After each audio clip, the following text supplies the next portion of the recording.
आज हमारी वीडियो का विषय है, यदि वे अंत के दिनों में सर्वशक्तिमान परमेश्वर के न्याय के कार्य को स्वीकार नहीं करते हैं तो क्या उन्हें हटा दिया जाएगा। मुझे लगता है कि प्रत्येक भाई और बहन को पता होना चाहिए कि इसका उत्तर हाँ है। हाँ, जो लोग अंतिम दिनों में सर्वशक्तिमान परमेश्वर के न्याय के कार्य को स्वीकार नहीं करते हैं उन्हें हटा दिया जाएगा। लेकिन क्यों? इस्राएलियों ने पीढ़ी दर पीढ़ी यहोवा पर विश्वास किया है, और जो लोग प्रभु यीशु पर विश्वास करते हैं वे पूरी दुनिया में हैं। यहोवा के बाद से प्रभु यीशु और सर्वशक्तिमान परमेश्वर एक ही परमेश्वर हैं। हम ऐसा क्यों कहते हैं कि इससे कोई फर्क नहीं पड़ता कि आप यहोवा या यीशु में विश्वास करते हैं। जब तक आप अंत के दिनों में सर्वशक्तिमान परमेश्वर के न्याय के कार्य को स्वीकार नहीं करते, आपको हटा दिया जाएगा। रहस्य परमेश्वर के वचनों में खोजबीन करने की जरूरत है। आइए हम एक साथ सत्य की खोज करें, खोज करने पर कदम आगे बढ़ाएं और उत्तर खोजें। सर्वशक्तिमान परमेश्वर को धन्यवाद। परमेश्वर के प्रासंगिक वचन। चूंकि मनुष्य परमेश्वर में विश्वास करता है, इसलिए उसे परमेश्वर के पदचिह्नों का कदम दर कदम निकट से अनुसरण करना चाहिए और उसे जहां कहीं मेमना जाता है उसका अनुसरण करना चाहिए। केवल ऐसे लोग ही सच्चे मार्ग को खोजते हैं, केवल ऐसे लोग ही पवित्र आत्मा के कार्य को जानते हैं। जो लोग शाब्दिक अर्थों और सिद्धांतों का ज्यों का त्यों अनुसरण करते हैं वे ऐसे लोग हैं जिन्हें पवित्र आत्मा के कार्य द्वारा निष्कासित कर दिया गया है। प्रत्येक समयावधि में परमेश्वर नया कार्य आरंभ करेगा और प्रत्येक अवधि में मनुष्य के बीच एक नई शुरुआत होगी।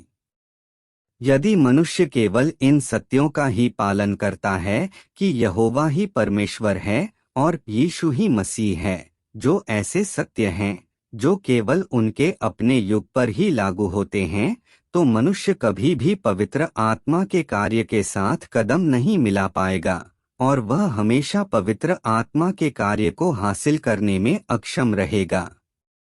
परमेश्वर चाहे कैसे भी कार्य करता हो, मनुष्य बिना किसी संदेह के अनुसरण करता है और वह निकट से अनुसरण करता है। इस तरह मनुष्य पवित्र आत्मा द्वारा कैसे निष्कासित किया जा सकता है? परमेश्वर चाहे जो भी करे, जब तक मनुष्य निश्चित है कि यह पवित्र आत्मा का कार्य है और बिना किसी आशंका के पवित्र आत्मा के कार्य में सहयोग करता है और परमेश्वर की अपेक्षाएं पूरी करने का प्रयास करता है, तो उसे कैसे दंड दिया जा सकता है? परमेश्वर का कार्य कभी नहीं रुका है, उसके कदम कभी नहीं थमे हैं और अपने प्रबंधन कार्य की पूर्णता से पहले वह सदैव व्यस्त रहा है और कभी नहीं रुकता। किंतु मनुष्य अलग है। पवित्र आत्मा के कार्य का थोड़ा सा अंश प्राप्त करने के बाद वह उसके साथ इस तरह व्यवहार करता है मानो वह कभी नहीं बदलेगा। जरा सा ज्ञान प्राप्त करने के बाद वह परमेश्वर के नए कार्य के पदचिह्नों का अनुसरण करने के लिए आगे नहीं बढ़ता। परमेश्वर के कार्य का थोड़ा सा ही अंश देखने के बाद वह तुरंत ही परमेश्वर को लकड़ी की एक विशिष्ट आकृति के रूप में निर्धारित कर देता है और यह मानता है कि परमेश्वर सदैव उसी रूप में बना रहेगा जिसे वह अपने सामने देखता है, कि यह अतीत में भी ऐसा ही था और भविष्य में भी ऐसा ही रहेगा। सिर्फ एक सही ज्ञान प्राप्त करने के बाद मनुष्य इतना घमंडी हो जाता है कि स्वयं को भूल जाता है और परमेश्वर के स्वभाव और अस्तित्व के बारे में बेहुदा ढंग से घोषणा करने लगता है, जिसका कोई अस्तित्व ही नहीं होता। और पवित्र आत्मा के कार्य के एक चरण के बारे में निश्चित हो जाने के बाद परमेश्वर के नए कार्य की घोषणा करने वाला यह व्यक्ति चाहे किसी भी प्रकार का क्यों न हो, मनुष्य उसे स्वीकार नहीं करता। ये ऐसे लोग हैं जो पवित्र आत्मा के नए कार्य को स्वीकार नहीं कर सकते। वे बहुत रूढ़िवादी हैं और नई चीजों को स्वीकार करने में अक्षम हैं। ये वे लोग हैं जो परमेश्वर में विश्वास तो करते हैं, किंतु परमेश्वर को अस्वीकार भी करते हैं। मनुष्य का मानना है कि इस्राएलियों का केवल यहोवा में विश्वास करना और यीशु में विश्वास न करना गलत था, किंतु अधिकतर लोग ऐसी ही भूमिका निभाते हैं जिसमें वे केवल यहोवा में विश्वास करते हैं और यीशु को अस्वीकार करते हैं और मसीहा के लौटने की लालसा करते हैं, किंतु उस मसीहा का विरोध करते हैं जिसे यीशु कहते हैं। तो कोई आश्चर्य नहीं कि लोग पवित्र आत्मा के कार्य के एक चरण को स्वीकार करने के पश्चात अभी भी शैतान के अधिकार क्षेत्र में जीते हैं और अभी भी परमेश्वर के आशीष प्राप्त नहीं करते। क्या यह मनुष्य की विद्रोहशीलता का परिणाम नहीं है? दुनिया भर के सभी ईसाई जिन्होंने आज के नए कार्य के साथ कदम नहीं मिलाया है, यह मानते हुए कि परमेश्वर उनकी हर इच्छा पूरी करेगा, इस उम्मीद से चिपके रहते हैं कि वे भाग्यशाली होंगे। फिर भी वे निश्चयपूर्वक नहीं कह सकते कि क्यों परमेश्वर उन्हें तीसरे स्वर्ग तक ले जाएगा। नहीं, वे इस बारे निश्चित हैं कि कैसे यीशु उनका स्वागत करने के लिए सफेद बादल पर सवार होकर आएगा, और वे पूर्ण निश्चय के साथ यह तो बिल्कुल नहीं कह सकते कि यीशु वास्तव में उस दिन सफेद बादल पर सवार होकर आएगा या नहीं, जिस दिन की वे कल्पना करते हैं। वे सभी चिंतित और हैरान हैं। वे स्वयं भी नहीं जानते कि परमेश्वर उनमें से प्रत्येक को ऊपर ले जाएगा या नहीं। जो विभिन्न समूहों के थोड़े से मुट्ठी भर लोग हैं जो हर पंथ से आते हैं। परमेश्वर द्वारा अभी किया जाने वाला कार्य, वर्तमान युग, परमेश्वर की इच्छा, इनमें से किसी भी चीज की उन्हें कोई समझ नहीं है और वे अपनी उंगलियों पर दिन गिनने के सिवाय कुछ नहीं कर सकते।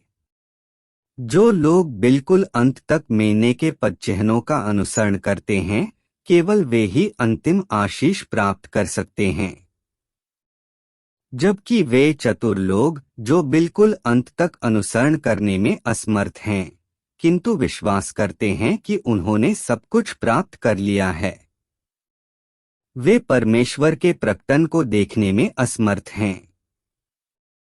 वे सभी विश्वास करते हैं कि वे पृथ्वी पर सबसे चतुर व्यक्ति हैं और वे बिल्कुल अकारण ही परमेश्वर के कार्य के लगातार जारी विकास को काटकर छोटा करते हैं और पूर्ण निश्चय के साथ विश्वास करते प्रतीत होते हैं कि परमेश्वर उन्हें स्वर्ग तक ले जाएगा।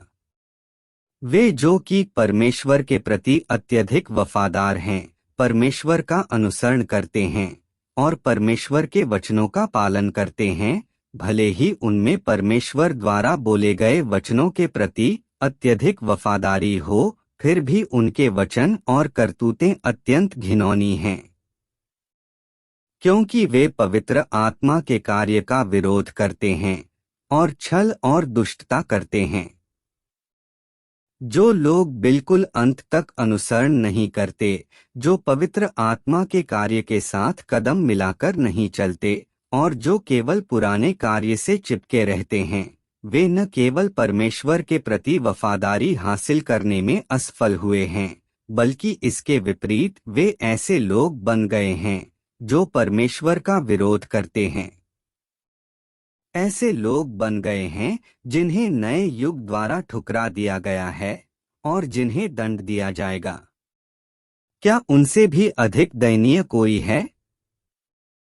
अनेक लोग तो यहाँ तक विश्वास करते हैं कि जो लोग प्राचीन व्यवस्था को ठुकराते हैं और नए कार्य को स्वीकार करते हैं, वे सभी विवेकहीन हैं। ये लोग जो केवल विवेक की बात करते हैं और पवित्र आत्मा के कार्य को नहीं जानते, अंततः अपने ही विवेक द्वारा अपने भविष्य की संभावनाओं को कटवाकर छोटा कर लेंगे। परमेश्वर का कार्य सिद्धांत का पालन नहीं करता, और भले ही वह उसका अपना कार्य हो, फिर भी परमेश्वर उससे चिपका नहीं रहता। जिसे नकारा जाना चाहिए उसे नकारा जाता है, जिसे हटाया जाना चाहिए उसे हटाया जाता है। फिर भी मनुष्य परमेश्वर के प्रबंधन के कार्य के सिर्फ एक छोटे से भाग को ही पकड़े रहकर स्वयं को परमेश्वर से शत्रुता की स्थिति में रख लेता है। क्या यह मनुष्य की बेहूदगी नहीं है? क्या यह मनुष्य की अज्ञानता नहीं है? परमेश्वर के आशीष प्राप्त न करने के डर से लोग जितना अधिक भयभीत और अतिस्तर्क होते हैं, उतना ही अधिक वे और बड़े आशीष प्राप्त करने और अंतिम आशीष पाने में असमर्थ होते हैं। जो लोग दासों की तरह व्यवस्था का पालन करते हैं, वे सभी व्यवस्था के प्रति अत्यंत वफादारी का प्रदर्शन करते हैं, और जितना अधिक वे व्यवस्था के प्रति ऐसी वफादारी का प्रदर्शन करते हैं, उतना ही अधिक वे ऐसे विद्रोही होते हैं जो परमेश्वर का विरोध करते हैं। क्योंकि अब राज्य का युग है, व्यवस्था का युग नहीं।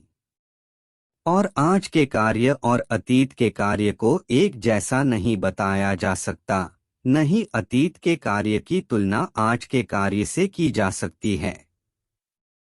परमेश्वर का कार्य बदल चुका है और मनुष्य का अभ्यास भी बदल चुका है। वह व्यवस्था को पकड़े रहना या सलीब को सहना नहीं है। इसलिए व्यवस्था और सलीब के प्रति लोगों की वफादारी को परमेश्वर का अनुमोदन प्राप्त नहीं होगा। वचन देह में प्रकट होता है में परमेश्वर का कार्य और मनुष्य का अभ्यास से उद्धृत। यहोवा के कार्य के बाद यीशु मनुष्यों के मध्य अपना कार्य करने के लिए देहधारी हो गया। उसका कार्य अलग से किया गया कार्य नहीं था, बल्कि यहोवा के कार्य के आधार पर किया गया था। यह कार्य एक नए युग के लिए था, जिसे परमेश्वर ने व्यवस्था का युग समाप्त करने के बाद किया था। इसी प्रकार यीशु का कार्य समाप्त हो जाने के बाद परमेश्वर ने अगले युग के लिए अपना कार्य जारी रखा, क्योंकि परमेश्वर का संपूर्ण प्रबंधन सदैव आगे बढ़ रहा है। जब पुराना युग बीत जाता है तो उसके स्थान पर नया युग आ जाता है, और एक बार जब पुराना कार्य पूरा हो जाता है तो परमेश्वर के प्रबंधन को जारी रखने के लिए नया कार्य शुरू हो जाता है। यह देहधारण परमेश्वर का दूसरा देहधारण है, जो यीशु का कार्य पूरा होने के बाद हुआ है। निस्संदेह यह देहधारण स्वतंत्र रूप से घटित नहीं होता। व्यवस्था के युग और अनुग्रह के युग के बाद यह कार्य का तीसरा चरण है। हर बार जब परमेश्वर कार्य का नया चरण आरंभ करता है, तो हमेशा एक नई शुरुआत होती है, और वह हमेशा एक नया युग लाता है। इसलिए परमेश्वर के स्वभाव, उसके कार्य करने के तरीके, उसके कार्य के स्थल और उसके नाम में भी परिवर्तन होते हैं। इसलिए कोई आश्चर्य नहीं कि मनुष्य के लिए नए युग में परमेश्वर के कार्य को स्वीकार करना कठिन होता है। परंतु इस बात की परवाह किए बिना कि मनुष्य द्वारा उसका कितना विरोध किया जाता है, परमेश्वर सदैव अपना कार्य करता रहता है और सदैव समस्त मानवजाति का प्रगति के पथ पर मार्गदर्शन करता रहता है। जब यीशु मनुष्य के संसार में आया तो उसने अनुग्रह के युग में प्रवेश कराया और व्यवस्था का युग समाप्त किया। अंत के दिनों के दौरान परमेश्वर एक बार फिर देहधारी बन गया और इस देहधारण के साथ उसने अनुग्रह का युग समाप्त किया और राज्य के युग में प्रवेश कराया। उन सबको जो परमेश्वर के दूसरे देहधारण को स्वीकार करने में सक्षम हैं, राज्य के युग में ले जाया जाएगा। और इससे भी बढ़कर वे व्यक्तिगत रूप से परमेश्वर का मार्गदर्शन स्वीकार करने में सक्षम होंगे। यद्यपि यीशु ने मनुष्यों के बीच अधिक कार्य किया, फिर भी उसने केवल समस्त मानवजाति की मुक्ति का कार्य पूरा किया। और वह मनुष्य की पाप बलि बना। उसने मनुष्य को उसके समस्त भ्रष्ट स्वभाव से छुटकारा नहीं दिलाया। मनुष्य को शैतान के प्रभाव से पूरी तरह से बचाने के लिए यीशु को न केवल पाप बलि बनने और मनुष्य के पाप वहन करने की आवश्यकता थी, बल्कि मनुष्य को उसके शैतान द्वारा भ्रष्ट किए गए स्वभाव से मुक्त करने के लिए परमेश्वर को और भी बड़ा कार्य करने की आवश्यकता थी। और इसलिए अब जबकि मनुष्य को उसके पापों के लिए क्षमा कर दिया गया है, परमेश्वर मनुष्य को नए युग में ले जाने के लिए वापस देह में लौट आया है और उसने ताड़ना एवं न्याय का कार्य आरंभ कर दिया है। यह कार्य मनुष्य को एक उच्चतर क्षेत्र में ले गया है। वे सब जो परमेश्वर के प्रभुत्व के अधीन समर्पण करेंगे, उच्चतर सत्य का आनंद लेंगे और अधिक बड़े आशीष प्राप्त करेंगे। वे वास्तव में ज्योति में निवास करेंगे और सत्य, मार्ग और जीवन प्राप्त करेंगे। यदि लोग अनुग्रह के युग में अटके रहेंगे, तो वे कभी भी अपने भ्रष्ट स्वभाव से छुटकारा नहीं पाएंगे। परमेश्वर के अंतर्निहित स्वभाव को जानने की बात तो दूर, यदि लोग सदैव अनुग्रह की प्रचुरता में रहते हैं, परंतु उनके पास जीवन का वह मार्ग नहीं है जो उन्हें परमेश्वर को जानने और उसे संतुष्ट करने का अवसर देता है, तो वे उसमें अपने विश्वास से उसे वास्तव में कभी भी प्राप्त नहीं करेंगे। इस प्रकार का विश्वास वास्तव में दयनीय है। जब तुम इस पुस्तक को पूरा पढ़ लोगे, जब तुम राज्य के युग में देहधारी परमेश्वर के कार्य के प्रत्येक चरण का अनुभव कर लोगे, तब तुम महसूस करोगे कि अनेक वर्षों की तुम्हारी आशाएं अंततः साकार हो गई हैं। तुम महसूस करोगे कि केवल अब तुमने परमेश्वर को वास्तव में आमने सामने देखा है। केवल अब तुमने परमेश्वर के चेहरे को निहारा है, उसके व्यक्तिगत कथन सुने हैं, उसके कार्य की बुद्धिमत्ता को सराहा है और वास्तव में महसूस किया है कितना वास्तविक और सर्वशक्तिमान है वह। तुम महसूस करोगे कि तुमने ऐसी बहुत सी चीजें पाई हैं जिन्हें अतीत में लोगों ने न कभी देखा था, न ही प्राप्त किया था। इस समय तुम स्पष्ट रूप से जान लोगे कि परमेश्वर पर विश्वास करना क्या होता है, क्यों, और परमेश्वर की इच्छा के अनुरूप होना क्या होता है। निस्संदेह, यदि तुम अतीत के विचारों से चिपके रहते हो और परमेश्वर के दूसरे देहधारण के तथ्य को अस्वीकार या उससे इनकार करते हो, तो तुम खाली हाथ रहोगे और कुछ नहीं पाओगे और अंततः परमेश्वर का विरोध करने के दोषी ठहराए जाओगे।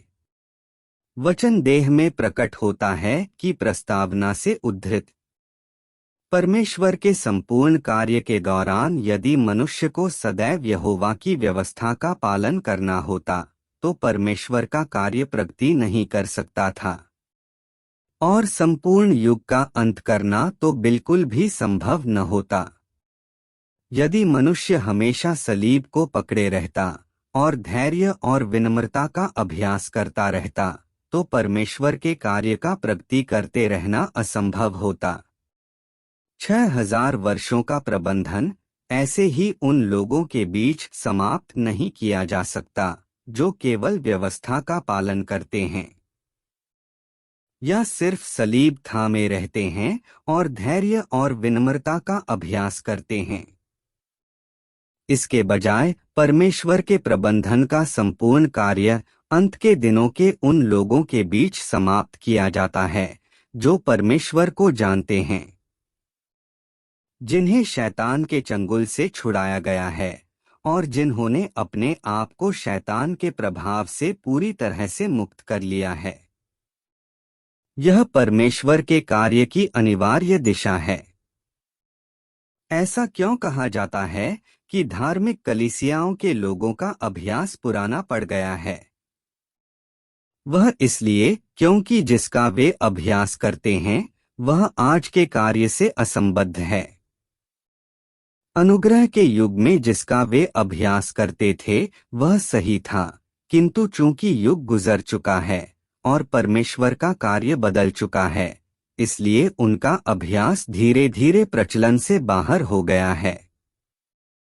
उसे नए कार्य और नए प्रकाश ने पीछे छोड़ दिया है। अपनी मूल बुनियाद के आधार पर पवित्र आत्मा का कार्य कई कदम गहरी प्रगति कर चुका है, किंतु वे लोग अभी भी परमेश्वर के कार्य के मूल चरण पर अटके हुए हैं और अभी भी पुराने अभ्यासों और पुराने प्रकाश से चिपके हुए हैं। 3 या 5 वर्षों में ही परमेश्वर का कार्य बहुत बदल सकता है, तो क्या 2000 वर्षों के दौरान और भी अधिक बड़े रूपांतरण नहीं हुए होंगे? यदि मनुष्य के पास कोई नया प्रकाश या अभ्यास नहीं है, तो इसका अर्थ है कि वह पवित्र आत्मा के कार्य के साथ बना नहीं रहा है। यह मनुष्य की असफलता है। परमेश्वर के नए कार्य के अस्तित्व को इसलिए नहीं नकारा जा सकता कि जिन लोगों के पास पहले पवित्र आत्मा का कार्य था, वे आज भी प्रचलन से बाहर हो चुके अभ्यासों का पालन करते हैं। पवित्र आत्मा का कार्य हमेशा आगे बढ़ रहा है और जो लोग पवित्र आत्मा की धारा में हैं, उन्हें भी अधिक गहरे जाना और कदम दर कदम बदलना चाहिए। उन्हें एक ही चरण पर रुक नहीं जाना चाहिए।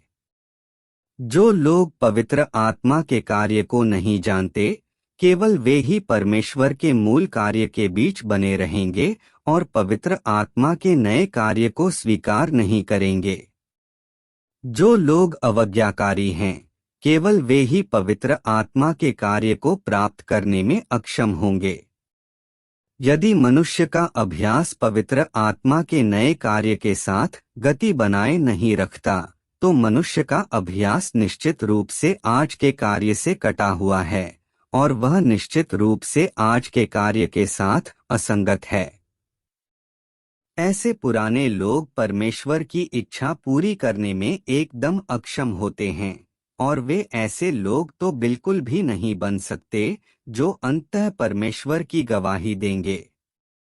इतना ही नहीं, संपूर्ण प्रबंधन कार्य ऐसे लोगों के समूह के बीच समाप्त नहीं किया जा सकता, क्योंकि जिन लोगों ने किसी समय यहोवा की व्यवस्था थामी थी और जिन्होंने कभी सलीब का दुख सहा था, यदि वे अंत के दिनों के कार्य के चरण को स्वीकार नहीं कर सकते, तो जो कुछ भी उन्होंने किया वह सब व्यर्थ और निष्फल होगा।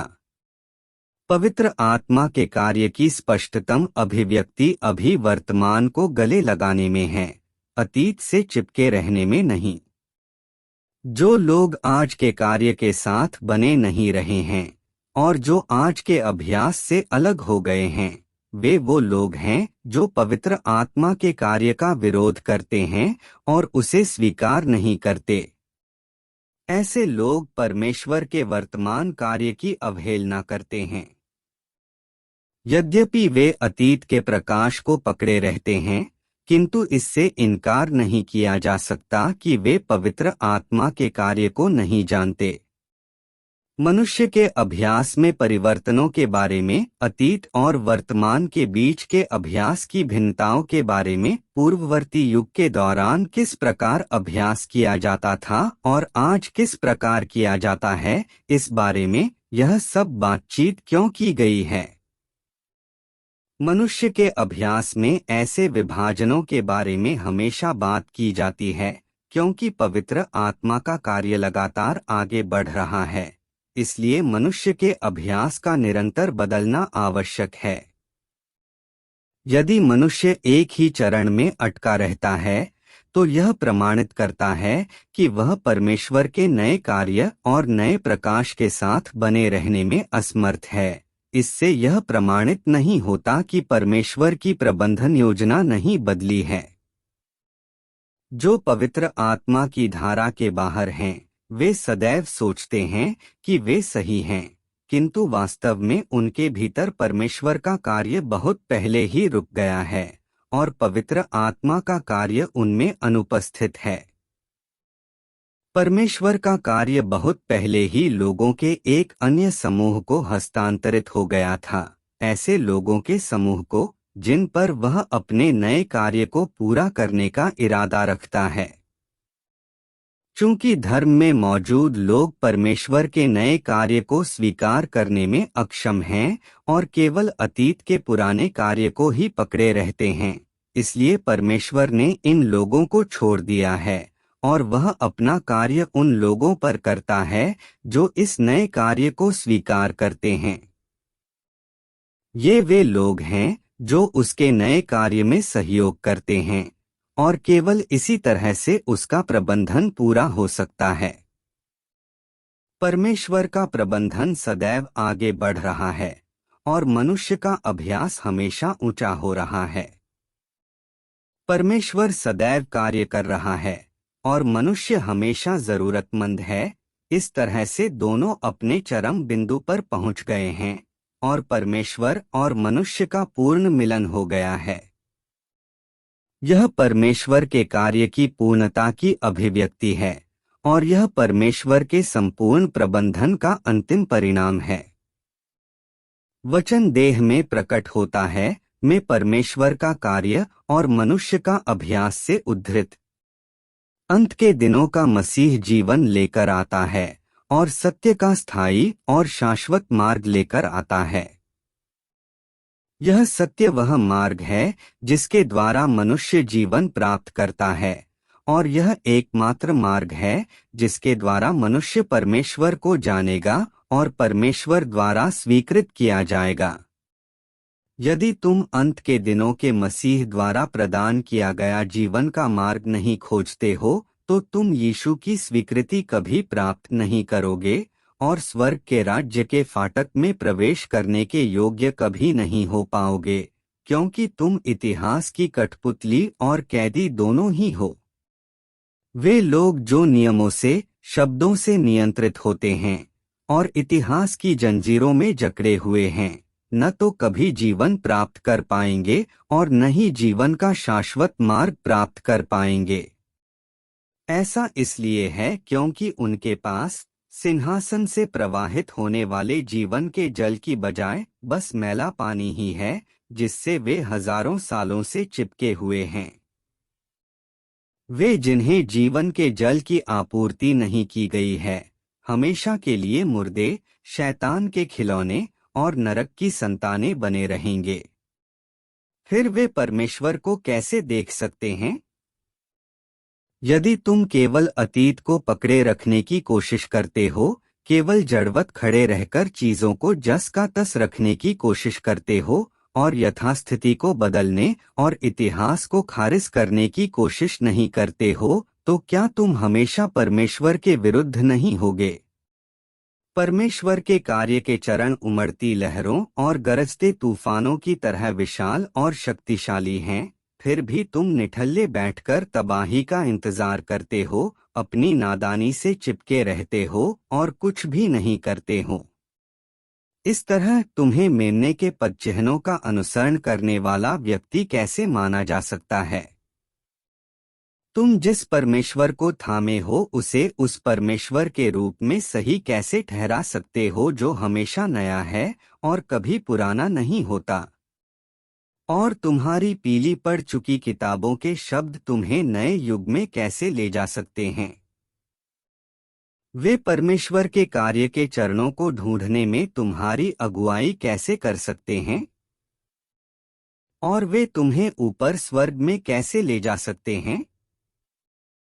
तुम अपने हाथों में जो थामे हो वे शब्द हैं जो तुम्हें केवल अस्थायी सांत्वना दे सकते हैं, जीवन देने में सक्षम सत्य नहीं दे सकते।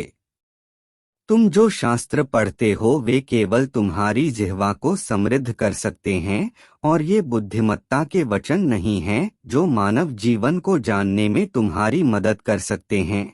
तुम्हें पूर्णता की ओर ले जाने की बात तो दूर रही। क्या यह विसंगति तुम्हारे लिए गहन चिंतन का कारण नहीं है? क्या यह तुम्हें अपने भीतर समाहित रहस्यों का बोध नहीं करवाती है? क्या तुम परमेश्वर से अकेले में मिलने के लिए अपने आप को स्वर्ग को सौंप देने में समर्थ हो? परमेश्वर के आए बिना क्या तुम परमेश्वर के साथ पारिवारिक आनंद मनाने के लिए अपने आप को स्वर्ग में ले जा सकते हो? क्या तुम अभी भी स्वप्न देख रहे हो? तो मेरा सुझाव यह है कि तुम स्वप्न देखना बंद कर दो और उसकी ओर देखो जो अभी कार्य कर रहा है। उसकी ओर देखो जो अब अंत के दिनों में मनुष्य को बचाने का कार्य कर रहा है।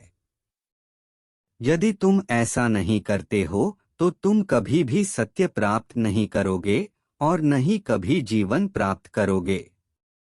वचन देह में प्रकट होता है, मैं केवल अंत के दिनों का मसीह ही मनुष्य को अनंत जीवन का मार्ग दे सकता है से उद्धृत। मसीह द्वारा बोले गए सत्य पर भरोसा किए बिना जो लोग जीवन प्राप्त करना चाहते हैं वे पृथ्वी पर सबसे बेतुके लोग हैं, और जो मसीह द्वारा लाए गए जीवन के मार्ग को स्वीकार नहीं करते हैं वे कोरी कल्पना में खोए हैं। और इसलिए मैं कहता हूं कि वे लोग जो अंत के दिनों के मसीह को स्वीकार नहीं करते हैं सदा के लिए परमेश्वर की घृणा के भागी होंगे। मसीह अंत के दिनों के दौरान राज्य में जाने के लिए मनुष्य का प्रवेश द्वार है, और ऐसा कोई नहीं जो उससे कन्नी काट कर जा सके। मसीह के माध्यम के अलावा किसी को भी परमेश्वर द्वारा पूर्ण नहीं बनाया जा सकता। तुम परमेश्वर में विश्वास करते हो और इसलिए तुम्हें उसके वचनों को स्वीकार करना और उसके मार्ग का पालन करना चाहिए। सत्य को प्राप्त करने में या जीवन का पोषण स्वीकार करने में असमर्थ रहते हुए तुम केवल आशीष प्राप्त करने के बारे में नहीं सोच सकते हो। मसीह अंत के दिनों में आता है ताकि वह उसमें सच्चा विश्वास करने वाले सभी लोगों को जीवन प्रदान कर सके। उसका कार्य पुराने युग को समाप्त करने और नए युग में प्रवेश करने के लिए है, और उसका कार्य वह मार्ग है जिसे उन सभी लोगों को अपनाना चाहिए जो नए युग में प्रवेश करेंगे। यदि तुम उसे पहचानने में असमर्थ हो और इसकी बजाय उसकी भर्त्सना, निंदा या यहाँ तक कि उसे उत्पीड़ित करते हो तो तुम्हें अनंतकाल तक जलाया जाना तय है और तुम परमेश्वर के राज्य में कभी प्रवेश नहीं करोगे, क्योंकि यह मसीह स्वयं पवित्र आत्मा की अभिव्यक्ति है और परमेश्वर की अभिव्यक्ति है, वह जिसे परमेश्वर ने पृथ्वी पर करने के लिए अपना कार्य सौंपा है। और इसलिए मैं कहता हूं कि यदि तुम वह सब स्वीकार नहीं करते हो जो अंत के दिनों के मसीह के द्वारा किया जाता है तो तुम पवित्र आत्मा की निंदा करते हो। पवित्र आत्मा की निंदा करने वालों को जो प्रतिशोध सहना होगा वह सभी के लिए स्वतः स्पष्ट है। मैं तुम्हें यह भी बताता हूं कि यदि तुम अंत के दिनों के मसीह का प्रतिरोध करोगे, यदि तुम अंत के दिनों के मसीह को ठुकराओगे, तो तुम्हारी ओर से परिणाम भुगतने वाला कोई अन्य नहीं होगा। इतना ही नहीं, इस दिन के बाद तुम्हें परमेश्वर की स्वीकृति प्राप्त करने का दूसरा अवसर नहीं मिलेगा। यदि तुम अपने प्रायश्चित का प्रयास भी करते हो, तब भी तुम दोबारा कभी परमेश्वर का चेहरा नहीं देखोगे, क्योंकि तुम जिसका प्रतिरोध करते हो वह मनुष्य नहीं है, तुम जिसे ठुकरा रहे हो वह कोई अदना प्राणी नहीं है, बल्कि मसीह है। क्या तुम जानते हो कि इसके क्या परिणाम होंगे?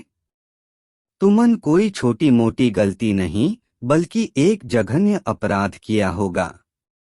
और इसलिए मैं सभी को सलाह देता हूं कि सत्य के सामने अपने जहरीले दांत मत दिखाओ या छिछोरी आलोचना मत करो, क्योंकि केवल सत्य ही तुम्हें जीवन दिला सकता है और सत्य के अलावा कुछ भी तुम्हें पुनः जन्म लेने नहीं दे सकता और न ही तुम्हें दोबारा परमेश्वर का चेहरा देखने दे सकता है। वचन देह में प्रकट होता है, मैं केवल अंत के दिनों का मसीह ही मनुष्य को अनंत जीवन का मार्ग दे सकता है से उद्धृत। क्या अब तुम समझ गए हो कि न्याय क्या है और सत्य क्या है? अगर तुम समझ गए हो तो मैं तुम्हें न्याय किए जाने के लिए आज्ञाकारी ढंग से समर्पित होने की नसीहत देता हूँ, वरना तुम्हें कभी भी परमेश्वर द्वारा सराहे जाने या उसके द्वारा अपने राज्य में ले जाए जाने का अवसर नहीं मिलेगा।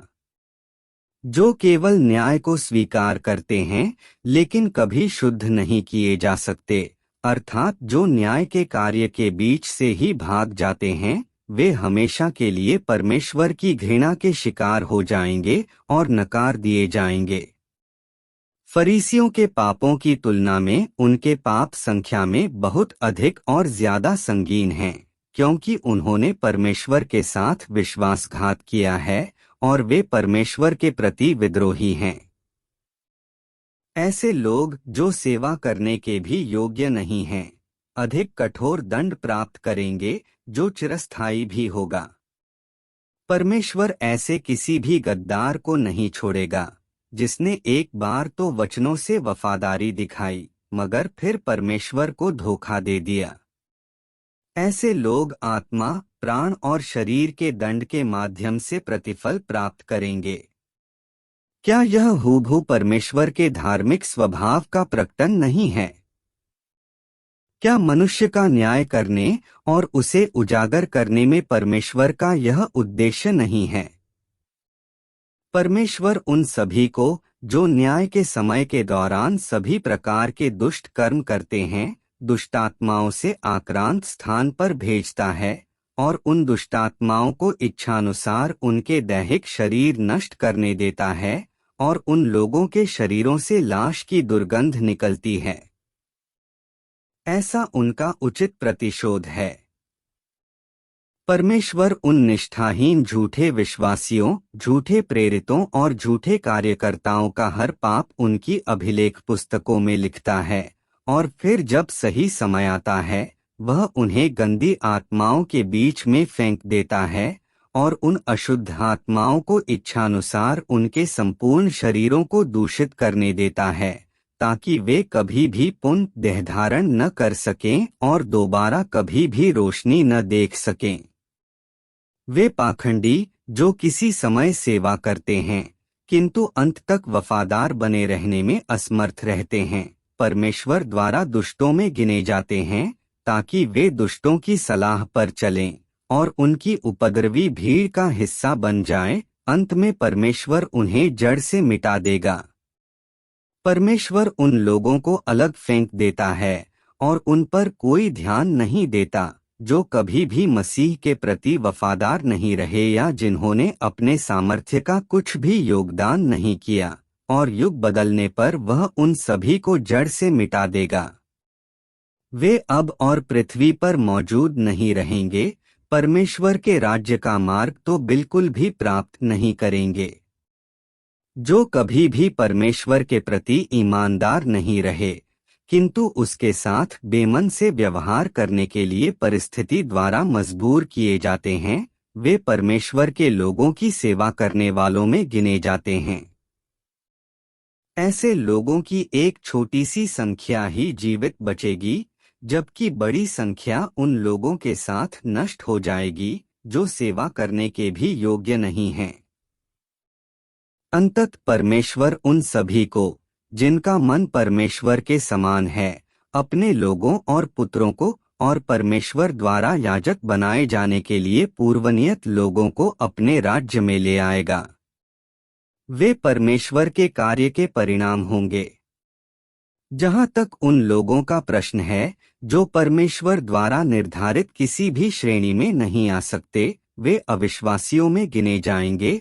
तुम लोग निश्चित रूप से कल्पना कर सकते हो कि उनका क्या परिणाम होगा।